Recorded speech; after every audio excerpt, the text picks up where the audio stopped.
everyone, and welcome to Chef AJ Live. I'm your host, Chef AJ, and this is where I introduce you to amazing people like you who are doing great things in the world that I think you should know about.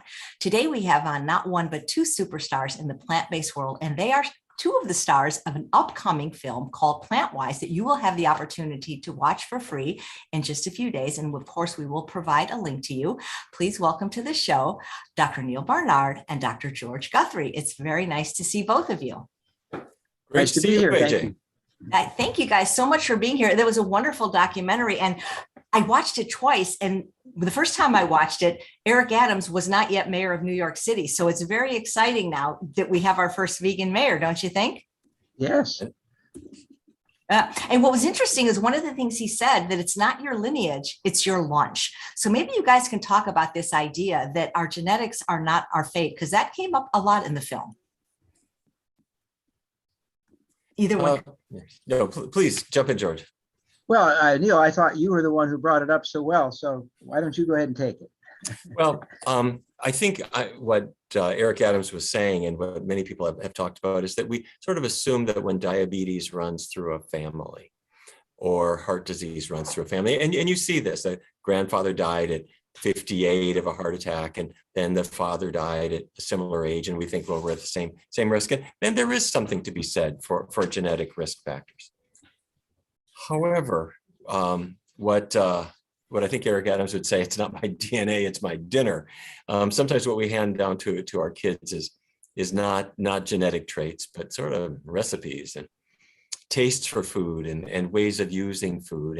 And so what I think he was saying, really, at least the way I took it, is when you break free from some of those just habits and tastes, you get new power, and maybe your genetic lineage doesn't really seem so decisive after all. I really like the way you put it on the film, that the genes are more like a committee. Was a kind of a great way of putting it. We can actually change how those genes express with our own lifestyle choices. That was an amazing discovery to me over the last few years, as we've discovered how we can change how the genes that we've been given are actually expressed by our own lifestyle choices. What we put in our mouth can make a difference. It's amazing. And we saw that even with cigarette smoking. Cigarette smoking causes cancer, but people have, and there are even genes for lung cancer.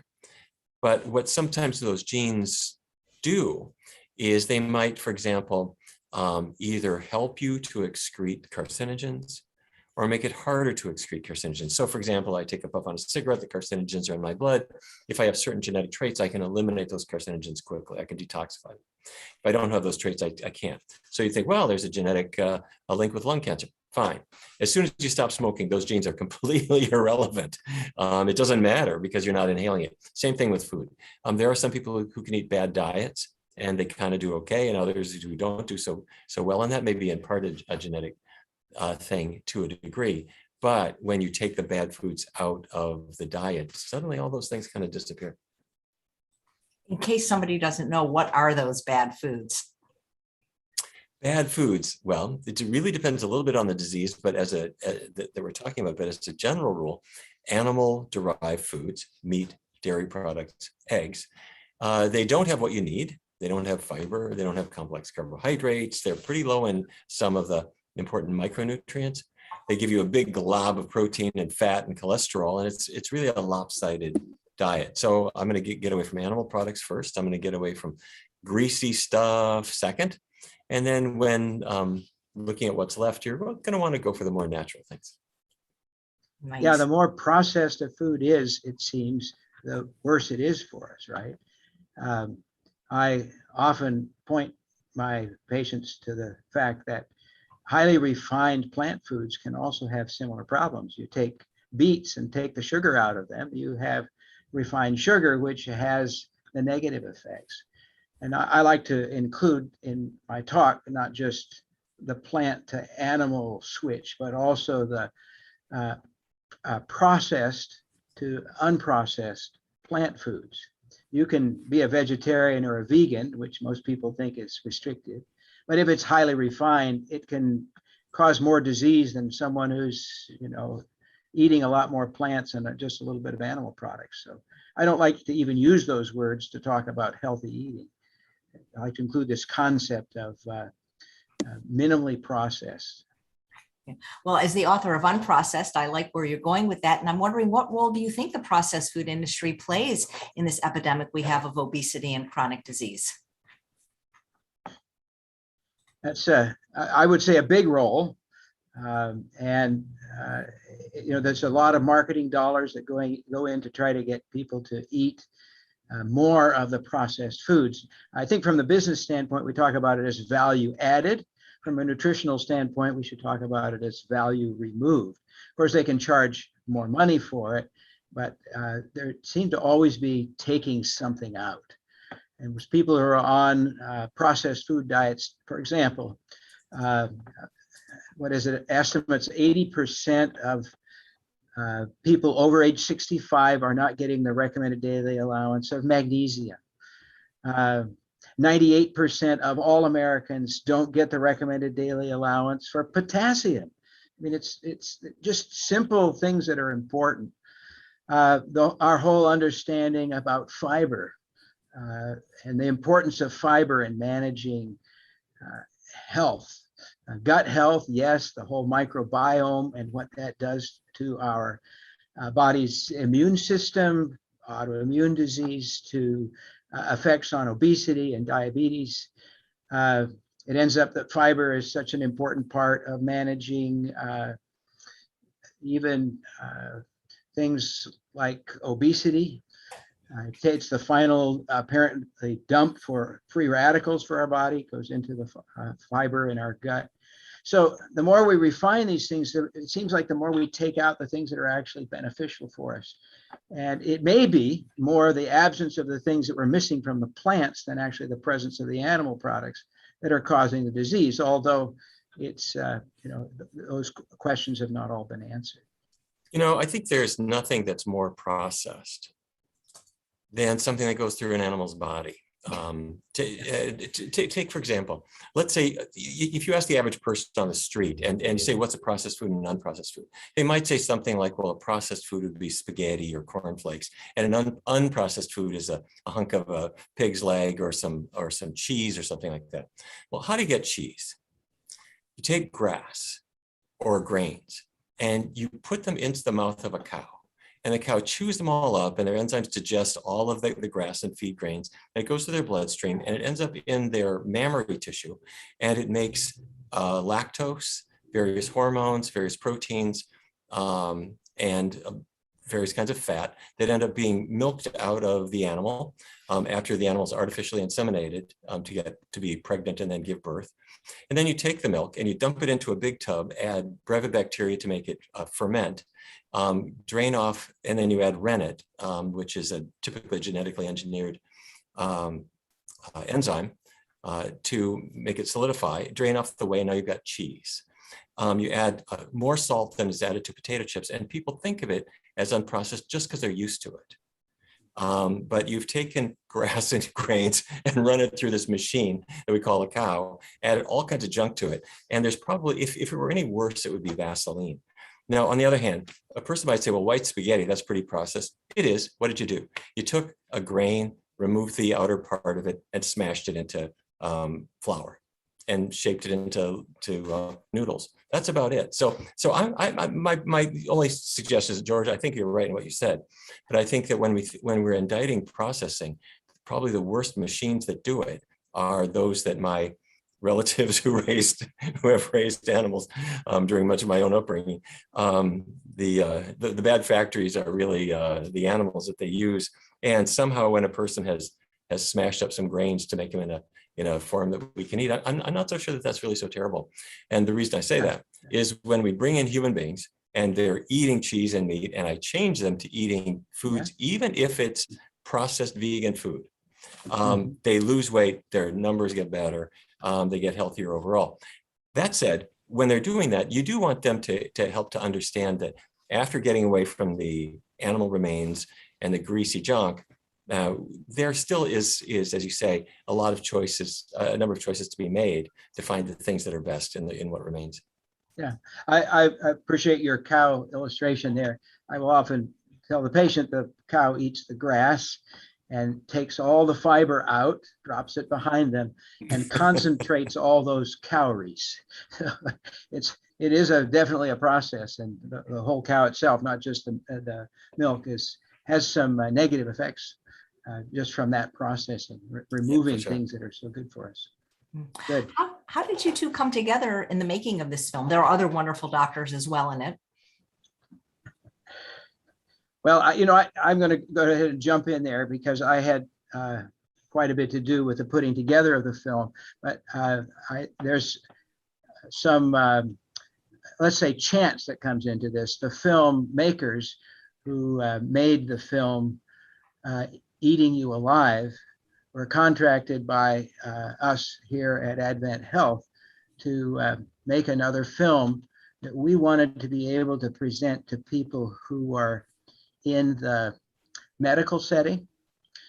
And so the idea for this film was born, and they came in and did some filming of us and used film footage which they had already obtained but not used for the other film. So that's kind of how it came together. But let me go into that a little further. A lot of the films that talk about plant-based eating spend a lot of time telling people how uninformed doctors are about nutrition and often putting down on the medical community. If I want to bring lifestyle medicine into a medical community and make it available within the hospital for patients, I actually have two different audiences. One is the patients and the other is the medical community.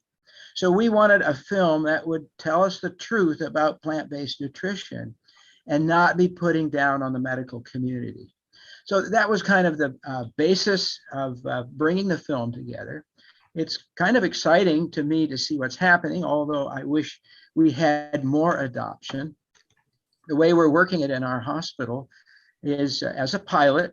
We got permission from the endocrinology department and the internal medicine department to put a order in the standard order set for patients admitted to the hospital with diabetes, to have the nurse give them an introduction to the film on a little card and show them how to be able to watch it on their device within the hospital. And we're hoping to engage people to the point that they are drawn towards learning more about putting their disease into reversal or remission, whatever the terminology you would like to use. We wanted to use stories to put hope in people's hearts, and that hope, with our hope, that hope in them would push them towards wanting to make changes and finding a way to do that. The way we've designed it is part of a process. So not only can they watch the film, but they're also encouraged to answer some questions about the film, so we get some feedback. And then number three, we've provided a third kind of website area for people to have resources, other places, other films, other books, services, resources. At our hospital, we have some endocrinologists, and I'm a certified diabetes educator myself while a family physician. People who understand plant-based nutrition and the reversal of diabetes. So we understand metabolic syndrome includes diabetes, hypertension, heart disease, obesity. So it's really aimed at all of them, but our initial focus has been on the diabetic population. So that's kind of a little overview of the picture. And I'm very thankful for Dr. Barnard being willing to be part of that initial film, and almost by default here, being part of the second one. Thanks, Neal, I appreciate that. No, I love the whole idea of it, because what we're doing is we're not thinking about so much gloom and doom. There's plenty of that to go around. You're thinking about empowerment and fun and excitement. You mentioned you wanted to tell the truth about plant-based nutrition. What is the truth? Well, the truth is, in simple form, plants are healing, and animal products tend to be a little harder on our bodies. So if we're going to use them at all, I tell patients, as a condiment, but you need to focus a lot more on eating whole plants. Yeah. Well, you talk a lot about inflammation in the film. and that being a cause. And animal products, and I think even processed food to maybe a lesser degree, are pretty inflammatory, aren't they? Yes, there are a variety of different reasons for that, I am sure. The animal proteins themselves are amino acids. In the plants, we have amino acids, but the amino acids in plants have buffers with them. The whole plant comes with a buffer. If you take the plant and refine the protein out, you lose those buffers, and you have some of the same problems with acidification of the body. The body needs to manage that acidification. That acidification tends to increase inflammation. So that would be one thing. Plants are also full of all kinds of antioxidants, which tend to kind of or fix the effects of inflammation, tend to minimize those. A high fiber diet, as I mentioned earlier, tends to be the sink for the extra free radicals. So it's helpful from the gut from that standpoint. And it's kind of interesting, if you think of the antioxidant vitamins like vitamin C or vitamin E, we've looked at these and said, wow, maybe if these are good for us, we should take lots of them. And we have people taking large doses of these as supplements. And when we look at the effect of these supplements on disease, we find that they don't seem to work very well when they come as a supplement, because in whole plant foods, they come as a designed mixture with the balances that we need to manage the whole process. When we start to pull those apart and sell them as pills or highly refine them, we tend to ruin that balance that's kind of been designed into nature. Plants are the foods that we as human beings do best on. So they tend to decrease inflammation and help fix things. People experience this. When you have them move to a plant-based diet, 100% plant-based diet from their illness, in my experience, it takes about 3 days, and their eyes start to get bright. They start to think clearly. They start to ask reasonable questions, and they get excited. As I mentioned to you before the show, AJ, I spent about 5 years in a lifestyle center where we had people paying thousands of dollars to come for a 2.5-week intensive so they could get off their diabetes, they could lose their weight, they could control their blood pressure. And it was amazing to see what would happen when they did that, and the clarity that came to their mind, the physiology improved. So it's exciting to see that. Now, I would hear stories, often people would go back home because they had come a long way, and they would go back to their environment. And when they went back to eating that, oh man, that I'm hungry and that hamburger looks good, they take that bite, they eat that thing, and they feel sick for a day and a half afterwards. They had no idea what they were living with before. Plant-based nutrition really goes a long way in improving a lot of the pathologies of the metabolic syndrome and of a lot of other diseases as well. You probably got some good things to say about that too. No, I don't think I could have said it better than what you did. But I have to say, I've seen the same thing where when we bring in people, they might have diabetes, they might have weight problems. They're joining a research study so that we're trying to nail down some of the physiology. Mm-hmm. From their standpoint, they're making some changes. They're a little nervous, kind of like a kid going to the swimming pool in June. Is the water going to be cold? They kind of stand on the edge for a while. Once they jump in, they realize this is great. And when you jump into a healthy diet, very, very soon it starts to feel just super. And we see that very same thing. One of the things you mentioned in the film was that for people to eat animal products, they always have to be made delicious by plants. I thought that was kind of interesting. Well, that I think was my statement on the film, so I'll jump in there.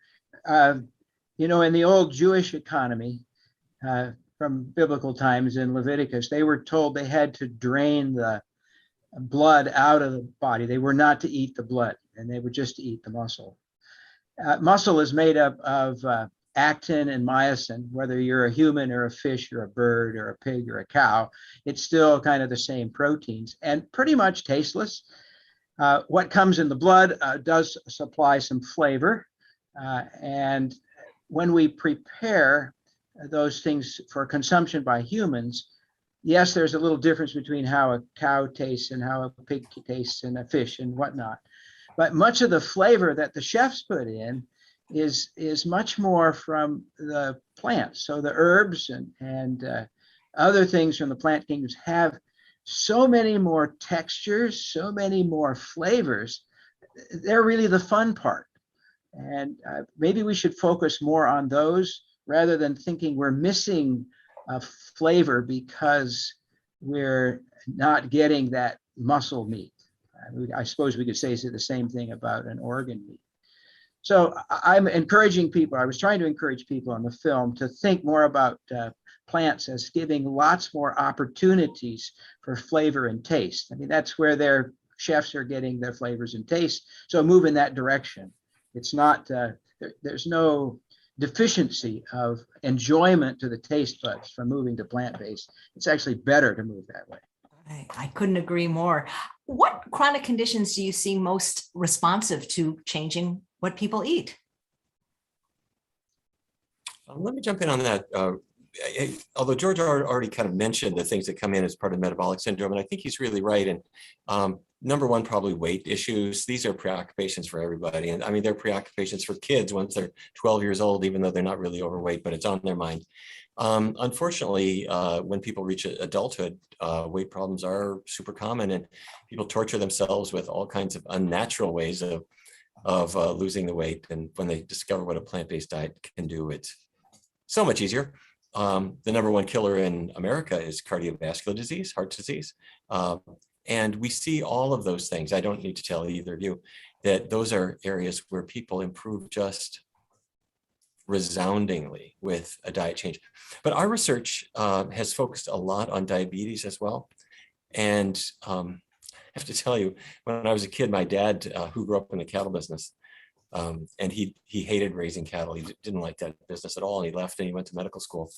And he became the diabetes expert for Fargo, North Dakota. And whenever he'd come home from work every day, and he never described the approach they had as being really changing anything for anybody.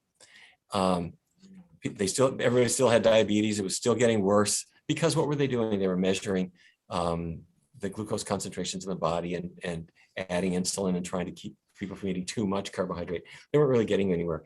And when our research started to focus on diabetes, we found it to be so responsive to the same diet that you'd use to help a person lose weight or to knock down their cholesterol, which is bring in the beans and the vegetables and the fruits and the whole grains and get away from the junk. And patients are a little afraid of it at first because we're allowing them to have foods that were forbidden to them. Wait, you're telling me I can eat rice? You're saying I can eat a sweet potato? Really? And they're nervous about it, and they do, and they get better and better and better. So all these things are very responsive. Now, don't get me wrong. Everybody's different. The human body is a fragile thing, and things can go wrong even when you're doing your best. But we do see these things improving so much. And then there's this whole cornucopia of surprises. 20 years ago, by happenstance, I used this diet to treat menstrual pain. How could a hormonal condition like cramps be affected by diet? And of course it does, because the diet downregulates estrogen levels. And so it takes the kind of the heat off the uterus. And that leads to improvements with endometriosis. And lately we've been doing research on menopausal hot flashes. How could a diet help hot flashes? Well, it does dramatically. And then people look at migraines and of course erectile dysfunction and all these things that neither the patient nor the doctor ever imagined in a million years would have anything to do with breakfast. But once you read the owner's manual, you see how the body actually works. It is invigorating, certainly for the caregiver, and life-saving from the standpoint of the patient. Yeah, I refer to a lot of side effects when we go in to try to treat diabetes, like their gastroesophageal reflux disease tends to go away. The joint pain decreases. I mean, there's so many positive things that happen. It's sometimes hard to believe that there was, so much healing available for people. Do you think that doctors today are often using the acute care disease model to try to treat chronic disease? And if so, what are the ramifications? Well, you can use an acute care model if you want to. Sometimes doctors come to me and they want to work for me and they'll say, well, I can't wait to be able to spend an hour with one patient because where they are, they're in a factory where they spend 15 minutes with a patient. And I hate to tell you this really, but I kind of disabuse them of it. I say, you wouldn't believe how much you can help a person in 15 minutes. Yeah. Here's what we do in our clinic. Patient comes in with type 2 diabetes. We see the patient and the doctor does whatever monitoring the doctor needs to do. A doctor at Barnard Medical Center needs to talk about nutrition to the patient for 2 minutes. They describe how food leads to insulin resistance and how a diet change is going to undo that in very simple terms. The patient walks out of the room, and then I have a registered dietitian there who picks the patient up along with the reluctant spouse, and they sit down and they take 45 minutes or an hour, and they go through the meal planning and all this kind of stuff. And the doctor's working with other people. So it's amazing how you can have doctors in exactly the same kind of time frame really see a lot of people as long as you got a team. And how, I don't know how clinics work if they don't have that team. It's sort of like, you might have a pitcher, but you don't have a first baseman, second base. How do you do that? I don't get it. So that's the way we do it. And it's when you're a doctor and you've got your team backing you up, you have complete confidence that that patient is going to get better. And the patient feels good too. Yeah, from my standpoint, I see the acute care model working very nicely here as well. And I don't know that I've been able to prove this yet, but it's my observation that a lot of people do not want to change their lifestyle until they have a crisis. And if you want to know where crises happen, from the medical standpoint, you end up going to the hospital. You go to the emergency room. One of the reasons we've kind of focused, or I've focused a lot on more on diabetes, is because it has more crisis points. If you're going to start about talking insulin, you're going to talk about, oh, look, your eyes are having some problems, or look, your kidneys are starting to spill protein, or you've got neuropathy. So as each one of these comes up, it's an opportunity, it's a crisis, it's an acute kind of care setting, and patients at those points, and it's hard to tell exactly when it's going to happen for an individual patient, but each acute care visit is an opportunity to tell the patient enough so they can kind of be willing to make a change or even consider making a change. And getting somebody to that point is not always an easy thing. So I have, for example, I worked for quite some time with a coronary health improvement project with Dr. Hans Neal. And I suggested that rather than fighting the doctors, the better thing to do would be to approach the cardiologist and say, your patient has a heart attack. Well, you'd like them not to have to come back again. So what if we do this lifestyle intervention? So the plant-based nutrition, the lifestyle intervention, the lifestyle medicine specialist can actually fit very well into the acute care model when the acute care model is used as a motivation, the starting point. And as I described kind of the film that we have, we're trying to do exactly that. We're trying to introduce this into the medical community to the patients that come in. So they have an opportunity to have not their head spoken to with facts. In my opinion, facts don't change behaviors nearly as well as the heart does. Emotions need to be addressed. And the film that we have put together is filled, as has been pointed out, of stories of people who have been willing to make a change. Many of them have come in contact with the acute medical system, and that may be part of their process, but they've come to the point where they're willing to make a change. Let's tell that story. And then not everybody will be willing to change, but some will. For example, one of my ways of dealing in the acute care office, which is where I work much of the time, I teach young residents how to do family medicine and lifestyle medicine.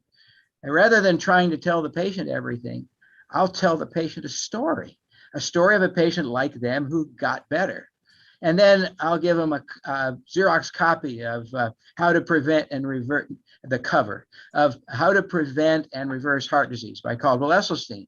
And I'll say, if you think maybe you could do this, you buy this book, get it on Amazon. And when you come back, let's talk about it. I can help you with that. So I'm not banging my head against the wall. I've given them an opportunity to change. And if they want to make those changes, I'm happy to help them do that.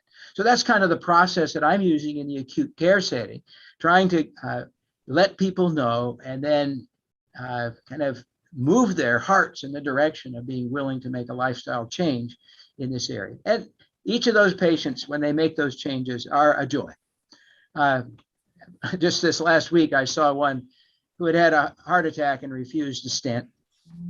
And he came to me saying, you know, I've been doing the plant-based diet and my chest pain's better now, but I'm afraid to exercise. So I helped him with that using a heart rate monitor and some target goal. He's now training for a half marathon. And when we had our visit earlier this week on Monday, he told me, he said, you know, my erectile dysfunction is gone. And, you know, he's happy about that. And I'm happy that, you know, the blood vessels are working all over his body. It's a joy for us as clinicians, even in the acute care setting, to see people get better. And I really appreciated Neal's point that you can do a lot in 15 minutes if you aim at the right place. If you're trying to download everything in your brain via USB to the patient, it's probably not going to go. But you can talk to their heart and you can motivate. I consider myself more a coach than a dictator. In the film, Dr. Esselstyn, I believe, said that there seems to be a feeling among many doctors that the patient isn't going to change. And Dr. Barnard, I think you actually talked in the film about how some people might resist changing the way they eat. And so when a patient is resistant, what do you do? Well, I think everybody's resistant, and I think they should be. I don't think we should be surprised by that or let that trouble us. Partly I think it's natural. It's hardwired in our genes. Here's what I mean. Jane Goodall in Africa was looking at chimpanzees.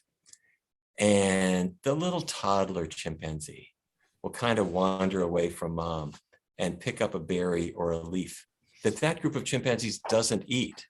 And so the mother or the aunt or the sister will go over and take it away and keep the chimpanzee on the straight and narrow. Why? Because you could get poisoned if you go away from what you grew up eating. Let's face it, there's a lot of toxic stuff in the world. And so culture kind of keeps us safe. So that's hardwired in our genes. And so suddenly here's somebody saying to you, why don't you eat tofu and brown rice? And it's quite a natural thing for a person to think, oh my goodness sakes, could that hurt me? Now we could laugh about it because we know these things are better for them. But I think it's a natural thing to be a little bit afraid of giving up, getting away from what you've grown up with and moving to something novel and new. So that's normal, that's fine. And so I think what we have to do is work with that. So for example, the steps that we go through very often are, we'll say to a patient, all right, here's why, take cholesterol, for example. Here's why cholesterol levels stay high.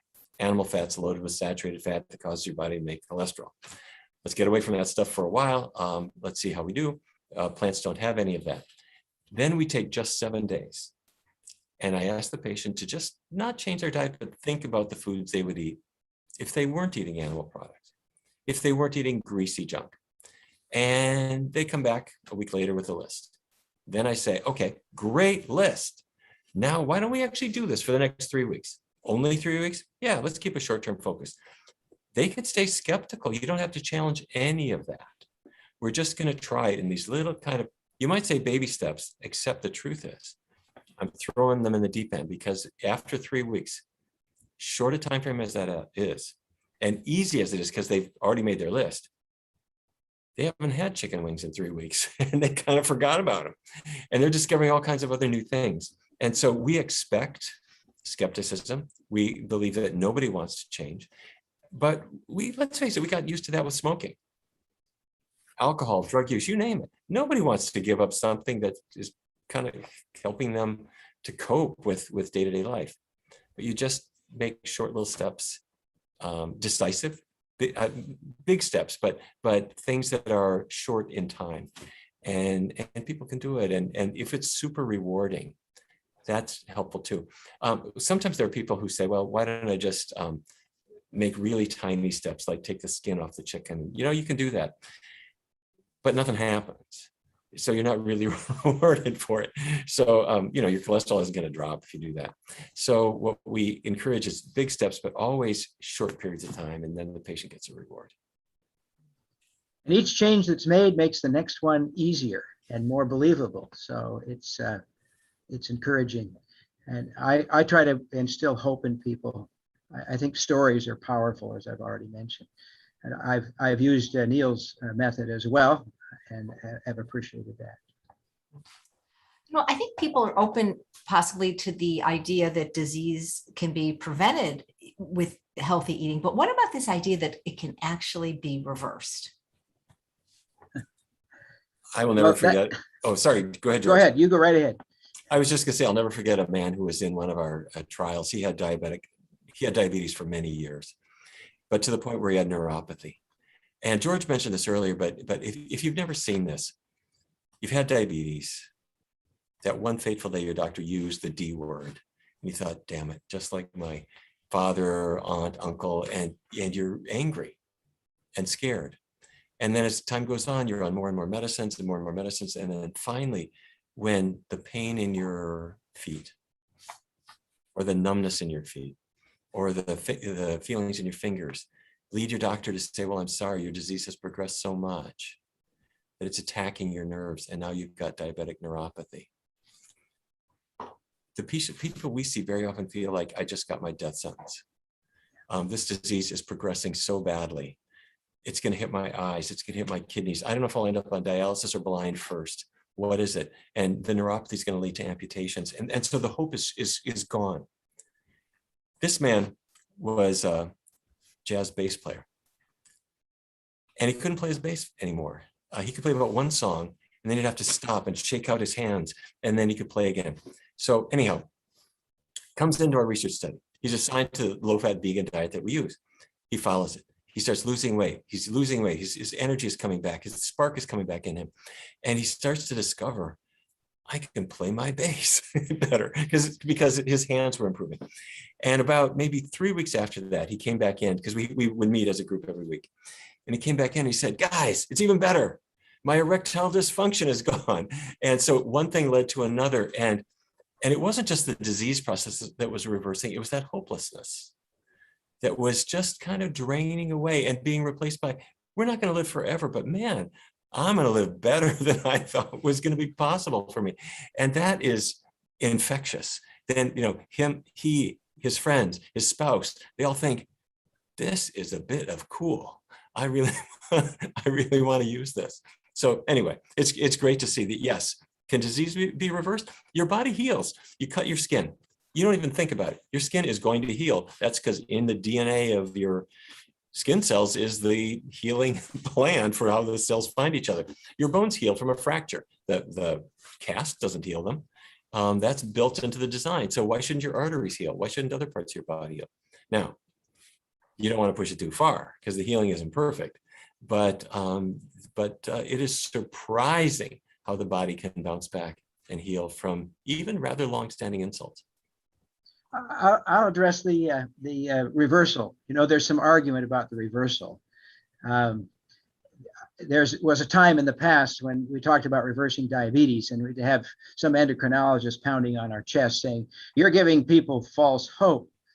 In 2012, Roy Taylor from UK got the Banting Award from the American Diabetes Association for his work in reversing diabetes, and demonstrated that very nicely. So we can now talk about that, or talk about reversal.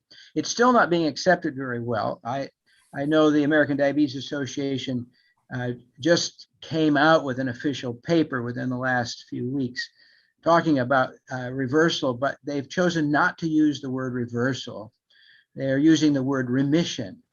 So that is a little different sort of a sound. And I'm actually supportive of that concept because I understand it. The disease process itself is rather complicated, and there are some things that are reversible and there are some things that are not. As I tell patients, if we've amputated a toe or a foot, we're not going to be able to reverse that. There's nothing we can do in the plant-based kingdom that's going to make you grow that back. We do have scientific evidence now. I was taught otherwise in medical school, but neuropathy is often reversible. There's evidence of improvement of retinopathy. And certainly insulin resistance and a variety of the disease is rather complex. Inflammation can go down. And a lot of the pieces of the diabetes, of the pathophysiology of heart disease, these things are reversible. But to have a normal blood sugar, and remember, most people are just looking at their blood sugar. Oh, look, my blood sugar is normal and I have no medications. That doesn't mean it's all the way reversed.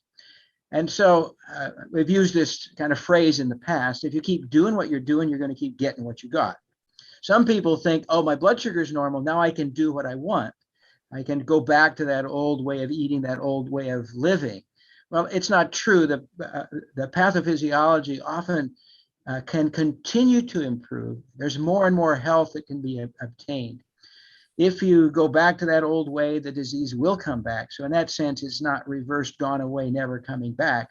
It's just being pushed back. So I understand this word remission. Could you try again?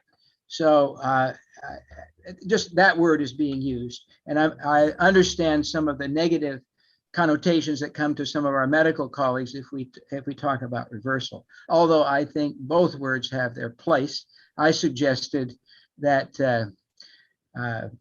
remission is the goal, so it's gone completely, and reversal is the process of getting there, because things are going backwards. They're going back towards healing, back towards healthy.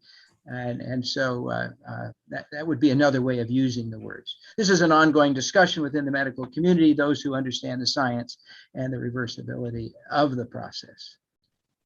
You mentioned diabetes, and I believe it was Dr. Dexter Sherney in the film that talked about a diabetic bill of rights. Yes, this is something that the American College of Lifestyle Medicine has been working on. And you can pick it up online, but think about it this way. If someone comes in with diabetes, the general message that comes from the medical community is, this disease is going to kill you, and we're going to make it take as long as possible. So now that the science knows that much of this is reversible, that remission is available, it's only fair that a patient be told that. From my standpoint, and one of my colleagues here, after listening to me a while, finally started to tell his patients who come in with diabetes, well, what do you want? Do you want to have it controlled? Do you want to have it go away? What do you want with your disease? You have these choices. You can have regular medical treatment. You can just ignore it and let it kill you quick, or you can make dramatic lifestyle changes and make it go away. What's your choice? Well, people need to know they've got a choice. And they need to know, it needs to be part of the lore of our culture, that diabetes, type 2 diabetes, can often be reversed by moving to a plant-based diet, being active again, addressing the other lifestyle pictures. So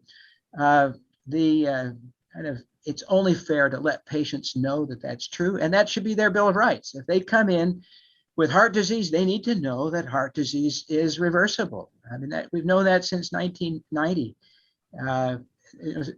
And then, of course, now that we know more about the diabetes, and hypertension also kind of fits in that. Shouldn't people be told that it may very well be reversible in them, and then they have a choice of what they want to do? I know many people say, just give me the pill, doc, I want a normal blood sugar. But they need to know that it's possible to reverse that disease. I think you're exactly right. And I have to say, so many doctors will say just kind of what you were quoting too, that so many doctors have the idea that patients just want to pop a pill. That's easy. But I know that you see this and I see it too.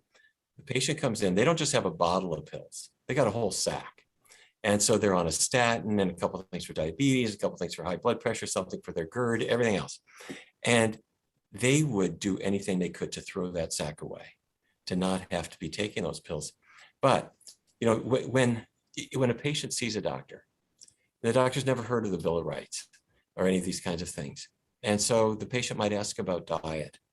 And if the doctor will say, well, I don't have any idea, but I'll give you an opinion anyway. And if I were you, I wouldn't do this or do, the doctors don't hesitate to give opinions about food, even when they don't know much about it. And so then let's say the patient were to later on see another doctor who knew about plant-based diets and lifestyle medicine and was able to reverse their disease. And let's imagine that they took that first doctor to task, maybe even litigated or something like that. That there would never be a bad result for that doctor, because Unfortunately, ignorance of nutrition is the standard of care. Mm. Doctors don't know anything about it. They're not expected to. Imagine if you went to see that same doctor and said, I think I would like to understand about a statin. And if the doctor said, I have no idea what that is. That doctor that would just be scandalous that the doctor didn't know about cholesterol lowering medicines. Here's my point. Patients do need to know the different treatment options. If a doctor were to forthrightly say, I don't understand how to do plant-based diets for diabetes, let me refer you to somebody else who does, or whatever, say things that are honest about it, I think that we would be in a better situation than we are now, where doctors are really pretty darn good at pharmacotherapy. They don't understand nutrition very much and really need to value it and learn about it more, or else refer to people who do. That's the gloom side. On the good side, there are more doctors, nurses, dietitians, and others learning about this, getting excited about it, plugging it into their practice and talking about it, then at any point, and from one year to the next, you can feel palpable growth in this area. And I do think that in the not too distant future, it'll be normal for doctors everywhere to be able to use these tools and for patients to be able to expect them to use these tools. I think that day is coming. I don't think it's that far away. I agree with you. I've seen a big change in people's attitudes, physicians' attitudes. I know the fellow who runs our Diabetes Institute here, after going to the ACLM meeting, hearing some of our lectures, came to me and said, George, we really need to be doing this. I can't change all the endocrinologists right now, but we need to be moving in this direction. The evidence is in, we need to be doing it. So more and more doctors are open, and I think that's one of the reasons why we're actually able to, with the film, to start bringing in these concepts into the hospital system. I'm excited. I agree. I think we're on a cusp here. Things are changing as a culture. The whole environmental kind of damage from animal products is another kind of part of the emotion behind driving that culturally. But there's more and more people moving towards plant-based, and we have more and more opportunity to use lifestyle changes, diet, exercise, etc., to bring healing to people. It's exciting to see people get better. Yeah, absolutely. That's one of the best parts of the movie, are the stories of the people. Dr. Barnard, in the film, you say that they're genes for diabetes, genes for heart disease, but that they're not dictators, that people can argue with those genes. So how many health conditions have genes that we can argue with? Almost. This is really a common thing. I mean, there are genes that are dictators. If your genes say you're going to have blue eyes, I mean, that's it. You can't argue with them. That's it. They are dictators. They give orders. You're going to have blue eyes. But the genes for diabetes aren't like that. The genes for diabetes say, well, your blood sugar might tend to run high. Your insulin might start to flag a little bit. Some of that is genetically based, but so much of it is based on food choices. And so those are committee genes. They make suggestions. They don't give orders, and you can fight with them. I love that. Nice. In the film, one of the patients says that some people think that eating healthy is a burden, but she said it's a bigger burden to be a compulsive overeater that's addicted to sugar. People are often so focused on what they might be giving up, but we know there's so much to gain. And what do you say to people who are struggling with this idea of what they have to give up versus what they're eventually going to gain by going on a whole food plant-based diet? I personally thought that was one of the most powerful one-liners in the film, because it met a common argument that people have. I don't want to change. I have to give so many things up, and to actually put it into perspective. We might even call it cognitive behavioral therapy, dealing with the distortions in logic. They just don't understand. They're not giving things up. They're actually getting healthier, and life is so much better on plant-based. Absolutely. Dr. Barnard, in addition for this film coming out on November 8th, you have a lot going on as well. You've got something starting November 9th. Did you want to talk about that? I believe it's a program, a 4-week program. Well, we've got all kinds of programs that we're launching. And what happens is we do research studies, and like the diabetes study that we've talked about, or weight loss studies. And when you find out what works, then the idea is to not just keep it to yourself. We've got to share it with others. And one of the benefits of the pandemic has been that it showed us how to use Zoom. And so now instead of talking to a group of people in a room, I can talk to 1,000 people on Zoom. And much as we don't like these little boxes that we're sometimes confined to, I do like the idea to be able to reach people and, all over not only the country, but much of the world. So we've launched diabetes series. They're free. People can jump in and learn. And with regard to our menopause study, we just did a study on hot flashes, found that the moderate to severe hot flashes could be reduced by 84% with a simple diet change. So we're November 9th, we are debuting a 4-week series to show women how to do it. It's free. And for people who want to learn about this, go to pcrm.org/events and you'll see. Wow. That's fantastic. Thank you. Dr. Guthrie, you have a fan watching live named Deborah Lee. Hi, Dr. Guthrie with a big heart. He's my doctor in Orlando and he's excellent. I feel so lucky to have him as my primary physician. One of the things about practicing lifestyle medicine is you get a little reputation and the people come in want it. So I don't deal with so much negativeness. I get people who want to change. It makes being a doctor a lot more fun. Do either of you envision other doctors using this film PlantWise to educate their patients? It was designed with that purpose, to try to make it as easy as possible. This next week, the American College of Lifestyle Medicine is having their annual kind of meeting to promote such things. And on Monday evening, we're going to be presenting this film to them as a tool that they can use for their own patients. As was pointed out, we often in a medical practice has limited time and we can get a lot done. So in our office, for example, we have a little prescription pad and we can pull out that prescription pad and watch this film and choose one of the resources that may fit you best. And let's talk about that next time. So I can hand that prescription to the patient. They're sent to then watch the film. It becomes a way of talking to their heart without taking so much of my time. It's not my job to do all the communicating. Again, I'm the coach, not the dictator. And the film is kind of passing the information on, the resources, then giving them the tools to actually make the changes in their own lives. So yes, I'm hopeful that many doctors will begin to use this. The film was paid for by grants from Ardmore Institute of Health in Oklahoma and from American College of Lifestyle Medicine. And it's not something that anybody wants to make a lot of money on. The goal is to use it as a tool to bring lifestyle change to doctors' offices around the country. We want as many doctors as possible to have access to it and begin to use it. There's not a charge for it. It's there on the web.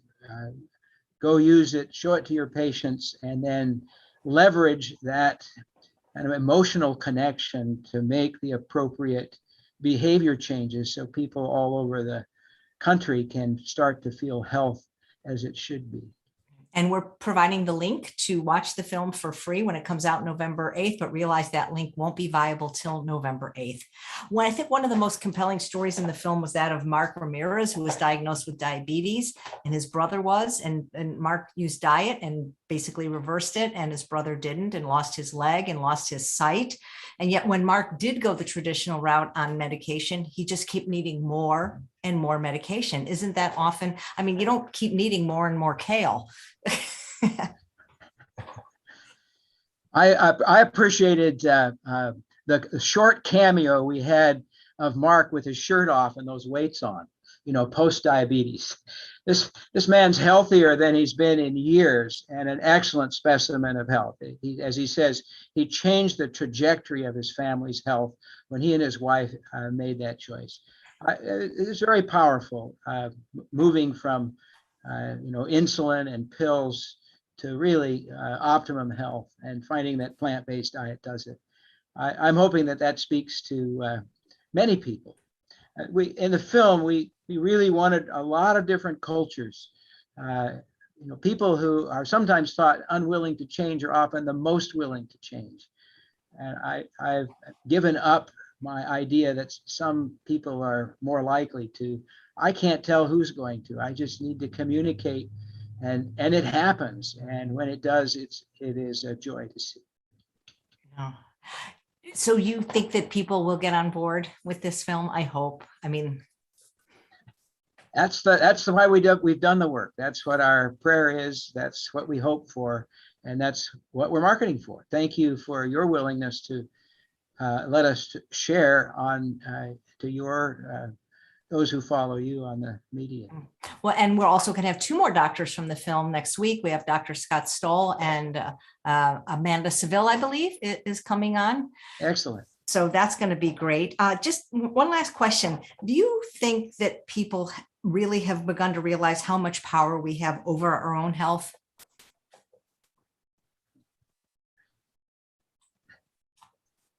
Go ahead, Neal. I think if you look at this country overall, and maybe the world overall, I think that, I hate to say it, I think we're in the worst shape we've ever been in. I mean, I think that the way the food system has been working, the availability of unhealthy things have led to really terrible pandemics of obesity and diabetes and other things. And in countries like China, where newfound wealth is allowing the exploration of really unhealthy foods, it's not a good picture.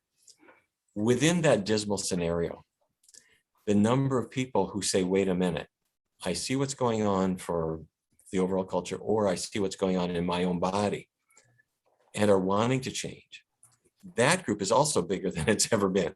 Mm-hmm. And the evidence of it is, when I first adopted a plant-based diet generations ago, or a generation ago, you go into a place to buy some soy milk or something, and it was a little dirty shop playing folk music.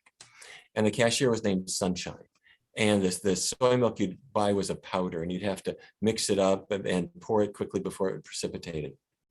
Well, what, maybe 10 or 15 years ago, health food stores exploded into these huge grocery stores. People come in because they want healthy food. And the number of things that people are making to replace unhealthy products is bigger than it's ever been. Some are healthier than others. But the number of people who want a better life for themselves, for the environment, for the animals that they now regret having been turned into their dinner, or in some cases for their families, so that their kids don't grow up with the same problems they've got. That number is bigger than it has ever been, and it shows no sign of retreating. So our present situation, I don't want to have blinders on. We've got a lot of work to do, but the path is clear. We've got the tools we need. This film is part of that. And I think it's going to get people totally pumped up about the possibilities that we have. Another one of the forces that's going on from my standpoint is that the modern medical community and the way they do business with super specialists and procedures and often coercion have coercion towards medical treatments. I mean, specialists that will fire patients because they're refusing to take that pill or do that procedure. The medical community has earned a level of distrust which it has not had before. Medical physicians used to be considered high on the I trust you kind of log. It's interesting, people now, clinicians who are dealing from a lifestyle standpoint, are really appreciated by patients who want to be in charge of their own health. And the distrust to the medical community is now encouraging people towards taking charge of their own health. It used to be that, if the doctor said do something, you said, you did it. Now there's a lot of people questioning that. And I think that force itself is encouraging people to be willing to consider some of these other options. And then, of course, as people are successful, those stories come out into the culture. Films do that, but individuals do that. And a lot more people are hearing about people who are actually able to reverse their disease. And I agree, things have never been worse, but hope is also growing. So there's a lot of possibility, and we still have a lot of work to do. That's great. Thank you so much. And thank you for the opportunity to view this wonderful film, PlantWise, which I've seen twice for free starting Monday. Just a shout out to Dr. Barnard from Mary McMurray, who says, Barnard's Medical Center is the best. I'm a patient there. His clinic has helped me more than any other medical practice in my entire life. And that's 65 years. Thank you, Dr. Barnard and Dr. Jim Loomis. You both have fans and patients watching. So that is terrific. I'll just bring myself back on real quick to say goodbye to you guys. And thank you so much for doing this. I'm just curious, the name, though, I forgot to ask you, PlantWise, who came up with the name and why? Well, we went through hundreds of names, and some people like it and some people don't. You know how the marketing people are. This was the one that I voted for. It didn't seem to be affrontive to people who may not like words like the V words, vegan and vegetarian, right? And it says, you know, you want to be wise about plants. It says plants are really the more important thing here. Several years ago, I did a Master's of Public Health at Loma Linda University, where they have that big Adventist health study. And I cornered a couple of the researchers and I said, look, you know, what's more important, becoming a vegetarian or, you know, eating a lot of plants or getting rid of the meat? And they said, well, the data, you know, both are important, but it looks like eating the plants may be the more important thing. It's kind of what you're missing. I like the concept of overcoming evil with good rather than trying to knock evil off its seat. Why don't we present good? So PlantWise, let's be PlantWise. Let's promote plants and push something positive rather than take it away. It's always easier to accept something good and try to turn away from something bad. So PlantWise is the name of the film. I hope you like it enough to I do like it. Be wise, eat plants. Well, thank you so much, Dr. Barnard and Dr. Guthrie, for your work in general, but specifically for this wonderful film that comes out on Monday. Great. Thank you. Thank you so much for doing this. My pleasure. And thanks all of you for watching another episode of Chef AJ Live. Please come back tomorrow when my guest is Professor Richard Wrangham, author of Catching Fire, How Cooking